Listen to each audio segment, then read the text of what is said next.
Segment 2, Nikud 3, Nikud dalet. Ma ata chafetz. Ma ata chafetz.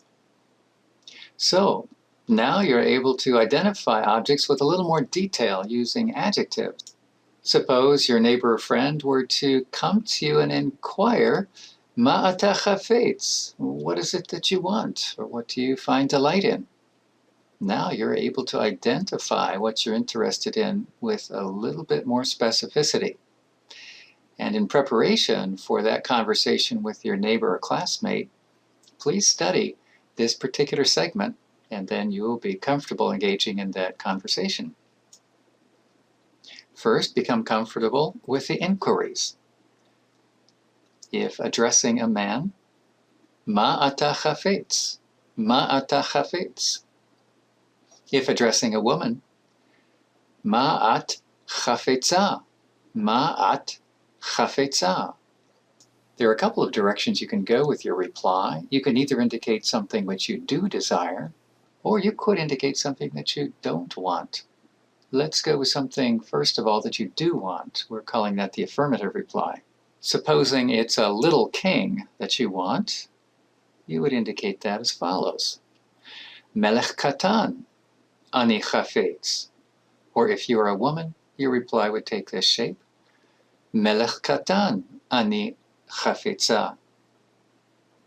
If, on the other hand, you wish to express that here is something you don't want, that would take the shape of what we're calling here the negative reply.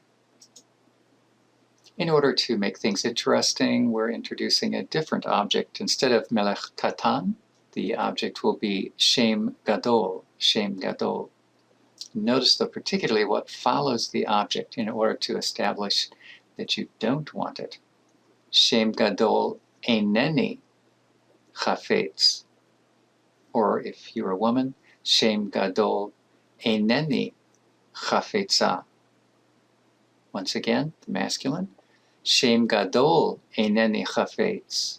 Or if you're a woman speaking, shem gadol eineni chafetza.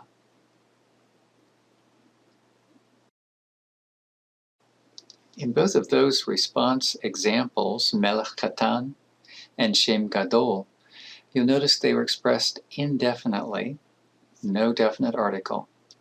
If, on the other hand, you wish to point out a particular object that you're interested in and wish to specify it with a definite object, such as hatzaror hagadol, the big pouch, then it's more proper Hebrew expression to use that particle at the front of it. It would sound then as follows. Et hatzaror hagadol ani chafetz. As you engage this conversation, please feel free to follow up your neighbor's response with the further inquiry, lama? Lama. Now, you will probably need to respond using your native language, but at least this will uncover a bit more concerning your neighbor's motives in desiring this particular item. To this point, we've covered the basics. Ma'ata chafetz. This will elicit a response indicating what your neighbor wants, and your neighbor will respond with the object up front. Melech katan ani chafetz. This is the fundamental exchange. What follows next will add a deeper level of skill and sophistication. Don't feel that you are entirely responsible to master this portion, but it will instruct you in a correct expression, enabling you to do the following. Enabling you to say, I want this certain thing, and then describing it negatively. Take, for example, the first phrase that we find. Oniyah lo gedola ani chafetz. I want a not large ship. We might say a little more smoothly in English, I'd like a ship that's not very large. You can express that in Hebrew with this sentence. Once again, initially expressed as a man speaking, secondarily the feminine form. Oniyah lo gedola ani chafetz. Speaking as a woman, Oniyah lo gedola ani chafetza. Notice that this combination of lo plus adjective functions rather like a compound word. So that, for example, lo plus adjective tov, lo tov, is like a compound word, not good. Lo plus adjective gadol means not large. And lo plus the adjective chacham, meaning wise, well, we can see this in English as indeed a compound. Unwise, the negation of wise. Do you remember what I said earlier about adding deeper levels of skill and sophistication? Well, we're about to add another level which goes deeper still. That means that you do not need to feel obliged to memorize and master these principles, but just be aware. If you wish to say it in this way, make this kind of statement, here's how to do it with good, solid biblical Hebrew grammar. So, if you wish to lay more emphasis on the fact that this ship really does need to be small, then instead of lo in the earlier expression, it would be a good idea to use ein.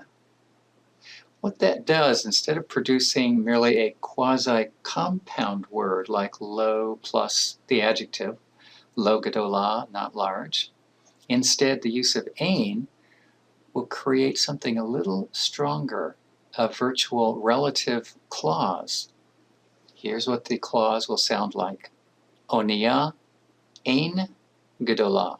Onia ein gedolah, a ship which is not large.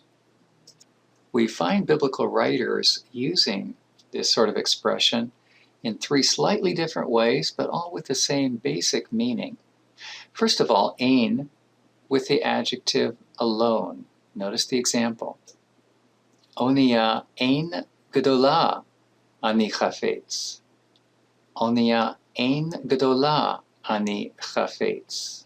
Notice the translation to the left.